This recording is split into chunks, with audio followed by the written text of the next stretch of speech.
Welcome, guys. Welcome, welcome, welcome, welcome. Congratulations on this great movie, by the way, Elizabeth. Thank you. You guys look really nice. Yeah, they look great. They're sharp. I'd like to ask you right off the bat. I mean, this movie seems too crazy to be true. I mean, it's one of those stories that you based it off events in your own life, and you wrote a script. I mean, tell me the process of doing that. Were you always taking note of these? Did you always know that this was a surreal experience that you were going through here in New York? Yeah, I think life itself is a surreal experience, and like you probably all have moments where you're like, this should be a movie. Am I living in a movie? You don't know, but real life was actually much, much crazier. So this is like PG. It's not PG, it's like X, but if it were, no. It's definitely not PG. I can vouch for that. Seeing the movie, it's intense, it's crazy, it's gripping. It's, people who don't even have an idea of what it's like living in New York. I mean, this is not what it's like living in New York. It's maybe a couple people have this experience like you have, but I'm looking around. There we go. Looking at you, actually. There we go. So tell me a little bit about the process of remembering these events. I mean, tell us, loosely what happened, what inspired this movie, and then how you wrote it all out. I was living in Ridgewood, Queens. I started being friends with some boys from the neighborhood. They happened to sell drugs. They didn't do drugs. And I started actually making a documentary about them. And while I was filming them, one got arrested. And I tried to figure out how to get him out of jail. And this experience was very overwhelming, and a lot of things happened. I learned a lot, and I thought, damn, this should be my first movie. A lot of things happened is an understatement. I think that's true. So, once you got it all out, I mean, you started the documentary, and then tell me about writing it out in the written word. I mean, did you remember everything, or did you have to kind of go back and get acquaintances' notes? And now I can't actually, sometimes I can't remember the difference between the movie and real life. Like in my head, I'm like, look back and I just like see you and you. I'm like, oh yeah, and you. Yeah. And no, I think the hardest part was figuring out how to make a movie, right? Like, it's not so easy. I thought I could just make a film. So I went to film school. I'm like, oh yeah, I have to learn how to do this. It takes many years. It's like a long written piece. It's quite complicated, so. Easier said than done. Yeah, absolutely. And why don't you guys, maybe starting with Morgan, what was it like reading the script? I mean, did you believe everything that happened in this? And, what was it like having Elizabeth as a resource, the person who actually went through all of this? Well, Elizabeth did make it clear from the beginning that it was based on events, and it really wasn't line for line in any way, but that she crafted a story based on things that happened to her.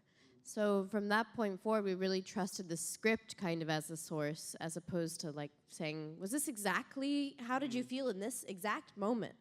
And she was really, it didn't feel like there was pressure because we were determining it as a story that we were gonna tell. But that being said, she was also very open to any questions I had more about the relationships or how she felt at different times. I mean, the script, yeah, it's a little scary. It's an intense movie for sure. But it was also exciting because it did feel like it was discussing things that young people and females go through that aren't frequently portrayed in films, which was definitely exciting when I first read it. Yeah, absolutely. And how about you, Brian? I mean, what were you thinking? When I first got the script, it was kind of just a cold email. I wasn't out there looking, I wanted to act, but at the same time, I was touring a lot with my group, which is Denisha and Scene. And so I had come home, opened my laptop to check my mail, and there was this email from a casting director there. And I noticed that the character's name was Blue, which is like my best friend's name in real life. And so I read it immediately, and then I was blown away by how authentic it was. So I thought, is this someone that kind of came up around here? Who is this person? So I Googled it. I Googled Elizabeth Wood, and an older woman came up. So until the day that Google I met... images, you can't trust it, guys. Yeah. Yeah. Exactly. So Very common name. It's a very common name. When I got the second call back to go, I still kind of expected this older woman to be in there. Thinking, how did she write this? By the way, what's wrong with an older female director? No, nothing wrong. Okay, back. Nothing wrong. And I am older than you, so No, you look younger. There we go.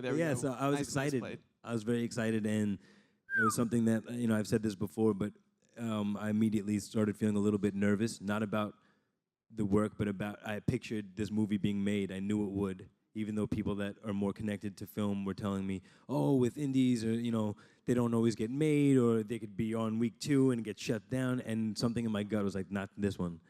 And so I got really, I started preparing a lot. I printed the whole script out and kind of memorized the whole script, embarrassingly. And it was just something that I wanted to be a part of, and kind of felt, oh, I'll be sick, I'll never live it down if I don't get this part. Yeah. And so luckily, it worked out. It's amazing. And how about you, Justin? I mean, you play a magazine editor who rocks some pretty awesome facial hair. So tell me a little bit about that. Was that the actual guy's facial hair, or was that like a choice? This is a movie. This is a movie. This is not. I had to know. But Justin, what do you think about the script, and how did you react to it? Yeah, I got sent the script because, like most of the things I do, another actor fell out. So I got the movie, and I read it. And my agent said it was. You're better than him, Justin. You're better. No. Let's name names. It was Bill Cosby. No. No, they said it was a Christine Vachon film, who I'm a huge fan of, Killer Films, and that it's this great movie that's being sent around that everyone was really excited about. So I read it, and Elizabeth and I Skyped, and after you read it, the what you see in the film is pretty much exactly what the script was. And when you, especially with first-time directors or any director really that is under any kind of pressure, they compromise their vision quite a bit, especially when the material is not safe. So right when I Skyped with Elizabeth, if once you get to know her a little, that she's not going to pull her punches and that it's not going to be safe. And it was just exciting. So it's, at this point, it's really rare to read anything or to see anything independent film-wise that is truly exciting. And this movie, it really is. It's an uncompromised vision of what she had on the page and in her head. No, absolutely. It's very nice, Justin. There we go. Good words. It's true. Earned his place. Speaking of the energy, I mean, New York has a lot to do with that energy. It comes across on the screen. You feel the sort of vibe of the city. You feel those areas that you were growing up in and that you were living your life in. So tell me a little bit about, shooting around New York and Killer Films, obviously a great New York, production company. What was that experience like? I think the most important thing for me was the film to feel authentic to me. Does it look like New York? Does it feel like New York? Is this what it's like when you go out? And if it didn't feel that way to me, I knew it couldn't possibly to anyone else. So we actually shot a lot on the block where I lived. We used a real location, the real deli, a real roof. I mean, every roof is a real roof, but you know what I mean. Yeah. And now you saw the film. Does it look like summer to you? Yeah. Does it look like sweaty and sticky? Yeah, absolutely. Brian's sweating. Everybody's sweating throughout the entire movie. Yeah. In the film. It was October and it was cold. It was freezing. Wow. And the Big leaves sweat. were falling. It was in the roof sex scene. It was like a sleet storm. It was 4 a.m. and they'd spray them with this gel sweat, and then they'd stand by heater. One scene we had to film in February, it was -5 degrees outside, and they were in their summer clothes. Wow. But Oh, that explains a lot. Was it so hot, right? I kid. We're If brushing. you guys needed a reason to watch this movie, rooftop sex scene. So that's one to throw out there. Absolutely. Right? These two against the wall. He's holding her. Oh, I thought it was you two. The poster. Here we go, right here. Everybody here actually here. has. Yeah, absolutely. They weren't filming that. Oh, good. You have to end it there. Okay, yeah, sorry. Go on. No, it's just, I'm so happy that we were able to communicate New York summer, even though we were pushing leaves out of the way and it was winter. Yeah, we couldn't really afford to shut down the street, so it's cool. A lot of times in the background, that's just nice passerbys that were willing to stand there or whatever. We had to sneak onto the subway. That was a thrill.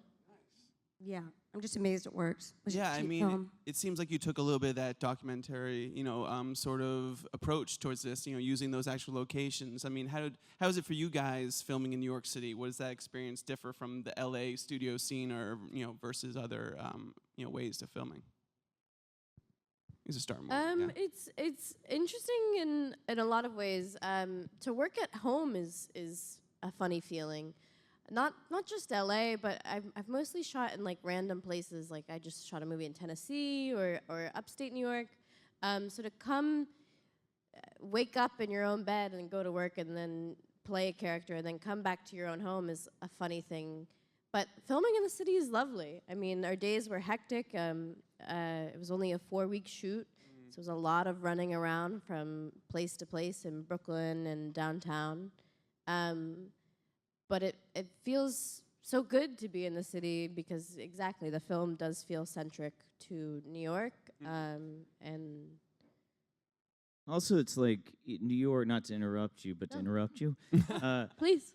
Yeah, like there is, New York is a city. I mean, I think New York is a city that changes a person like no other place in the world can. Yeah. And I think that this movie has, besides some huge themes that it tackles seamlessly, like gentrification, drugs, prisons, racism, everything. Workplace, sexism. Yeah, that sort of thing. everything. Absolutely, yeah. A lot of those are expounded by New York City, and it's like anyone that's lived here for even a few months knows that it's a shocking experience to come here from anywhere and to be thrown into this soup that Elizabeth captures like so specifically in this. Yeah, absolutely. And Soup. I like that. Yeah. You know, I think he's from New York. He's the only real Well, New Yorker I was here. going to say, this is early in your career. This is one of your first. This is real his first yeah. acting role. He'd never acted before. There we go. It's a good one. That's a hand for that. Absolutely. Yeah. There we go. This is a great one to have it go to Sundance, and then you have more stuff coming out. But what was it like? Is it intimidating to be on a New York set? For your working with these guys? I think the weirdest part about it was that I grew up in Sheepshead Bay, and I grew up kind of a split home, so I could spend a lot of my time in the park and the street, and so I worked I worked my ass off to get out of that lifestyle, and I moved to California, and now I had a little fancy haircut combed over to the side and all these different things, and well, I mean, I'm being honest, and to come back and then kind of try to rewind yourself and get into a role that is something you do relate to that you've never wanted to really. Sometimes, and I came out of rap and then went into electronic underground or whatever. And so it's not something that you're trying to put out there too much. I've never been one of the people that's like, oh, I did this and I did that and I did that. And so to have to kind of get into this role and be at home, watch the same things. I mean, kids were selling drugs while we were filming right next to them. They were watching us, but still serving customers, watching us film on the stoop. And to be both connected to this project, but be like, been there, and now I'm watching you do something that I've been around, that I grew up around, but I'm on this side now. It was nerve-wracking. I was nervous to let certain people know what I was doing. You know what I mean? You don't want that attention going back home. But yeah, so it was definitely amazing, and I couldn't. It was still a little surreal while filming certain scenes that I'm like, oh wow, I'm doing the movie version of this right now. Yeah. And so it's definitely eerie. Yeah. And Elizabeth, was that something that you picked up on during the audition process and trying to find the right guy? He actually kept his real identity such a secret that I didn't know. When we were done filming and he revealed his just silly hipster self, I was kind of confused. That's amazing. Speaking of the drugs in the movie, I mean, you guys are doing a lot of cocaine in this movie. There's lines are being lined up. I mean, tell me, what are you guys doing? Is it like a vitamin? What are you guys doing for that? How are you guys faking that? Yeah, exactly. Sure. Heroin. Okay. Yeah, no. No. But what was it like acting that out? I mean, was that something you guys had done in movies before, Justin? Or, I mean, what was that like? Yeah, I have. I mean, I've done a lot of fake drugs and fake situations. Hangover movies, I think there's a little bit of stuff. What's that? In the Hangover movies, I feel like there's a little part. Yeah, in the Hangover movies, actually, there's a picture at the end of the first Hangover movie where I do fake cocaine with Carrot Top. I think I remember that in the credits. Yeah, that was great. So, yeah, I mean, that's just like this Fake. movie. Yeah, but it's like, what is it? It's called Inositol. Yeah, B12. Like, It's yeah. a very good drug for your 30s, I say. It's non-habit forming, lots of energy, doesn't irritate your sinus passages. It's legal. It's quite pricey, but But good even the research. action of doing fake, it does give you like, it does help you out and push you into that place that some people are familiar with. Yeah. I was just watching Jonah Hill talk about how much fake blow he did during Wolf of Wall Street, and he said Right. he was hospitalized after because You guys hopefully didn't do that much. because he was like, you guys bought me a neti pot to try and like. I know, I was keep worried it about her. clear. Like, take your vitamins, use your neti pot. Like, I am a mother, I'm like, worried. How was that, Morgan? How was it for you? I mean, it does kind of push you into the character more, even though it's fake. It's like you're tired and weird and makes your nose run more. Even, yeah. yours was fake. In the party scenes, those look like parties I would love to be at. What was it like acting those They out? were actual parties. Really? Yeah, Where were to you guys- capture it. It That was not fake. And there was probably real coke everywhere. We just couldn't do it on camera for the most part. And yeah, but those parties, Elizabeth threw parties. Oh, wow. But they were like at 11 a.m. in like a dark. Yeah. Yeah. That sounds better, Don't worry, actually. They just had to play the music. The DP would kind of fall through the crowd and find little bits of each of us. We actually had to cut most of the party footage out because people were too out of control. It didn't make sense. That's like life is weirder than like if you're watching this movie and there's just like 9 girls naked on this table. You're like, A lot of what kind party Elizabeth's is friends that? played extras. Yes, all my friends. I hope you're watching on Facebook, Berkeley. I mean, are we allowed to Yeah, tell well. the graffiti artist story, or I think no? we should. Yes. Are we not allowed? Do it. Go ahead. Are we not allowed to tell I that don't know story? what you're saying. I just don't know what you're talking about. Rambo? The Rambo. You may, Are we allowed to tell that story? yeah, I didn't don't see know. anything. No. We'll The tell you. producer's after. saying no, but you know the graffiti artist Rambo? Anyone? The painter. Incredible. Yeah, yeah. He has an exciting cameo in the film. It got so real in this movie, we can't even talk about it on the internet. There we go. You guys had to see it September 2nd. Exactly. That's a reason to do that. Elizabeth, I want to get a little bit more into, working with guys like this and, Chris Noth, who makes an appearance as the lawyer and that sort of thing. I mean, what's it like working with these kind of guys for your first, directorial debut? What's that like? I mean, I think everything's really scary till you do it. And like everyone probably wants to try something or try a career you haven't tried yet. And it's just terrifying until you find yourself there and you're just doing it. And so I think like finding the right people to work with, like these guys were like such amazing collaborators. I also was lucky enough to get to spend a lot of time rehearsing with these two so that Yeah. when we were on Great. set, like we could kind of hit the ground running. I just did a lot of preparation. Like I don't think I've ever prepared for anything in my life. I've never started something before the night before. And for this, like, I did very seriously, and it shows me that I can do more. Yeah. If that makes sense. Yeah, and Justin, was that something that you picked up upon? I mean, you've worked with directors of all experience levels. I mean, when you're first getting there, arriving with a character that's pretty well thought through. How did you pick up on that, and how did you build that character? Yeah, I mean, well, the one thing that attracts you to a project like this is that there is a sense of realism from the story. I mean, even though it's not a whole true story, it is based on a lot of aspects of Elizabeth's life. So, after you talk to her, you get a sense that she really has a clear point of view, which is what you want in a director. She knows and sees every scene.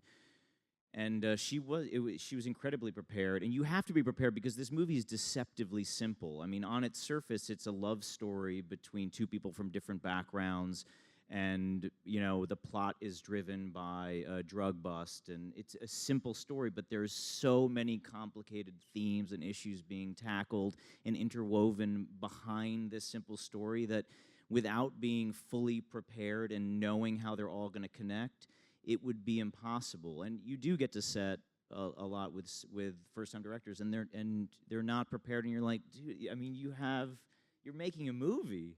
I mean, you have this chance, and you just are not going to prepare. So people do that, and she was like fully ready. That's great. That's great. So I guess we have some questions out in the audience, and we'll get started with those. Hi guys, how are you? Hey. Hi. Thank you for coming. My question is for Elizabeth. I just want to know, has anyone from the old neighborhood seen the film, and if so, what were their thoughts? Yes, actually, one of my friends, he's still a friend, is in the film a lot. He helped us. He's seen it several times. He's very supportive. I think. He loves it. Yeah, Very happy. he does. I think. Thank goodness that the character that I'm most critical of is based on myself. In this film, really, the person who fucks up the most is Leah, the white girl.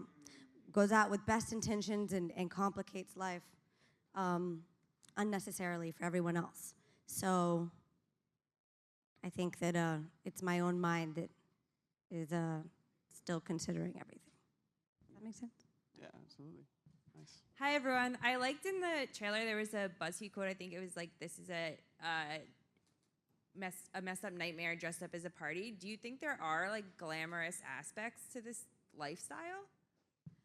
I think sex and drugs are very glamorous, and I don't have to be the one to tell you that for good reason, right? Things that feel good are glamorous, but then there's also the downside, right? So. Yeah, glamour's inherently a farce in the first place, so it's when you pare it back, it's always going to be a nightmare in a sense because it's all fake, right? Hi guys, is there anything about your character's life or personality that you would apply into your own life? Good for you too. It did feel very far from myself, but I did relate, and I moved to New York when I was 18 too, like the character. The character, like Elizabeth, is from Oklahoma City, and I grew up in Atlanta.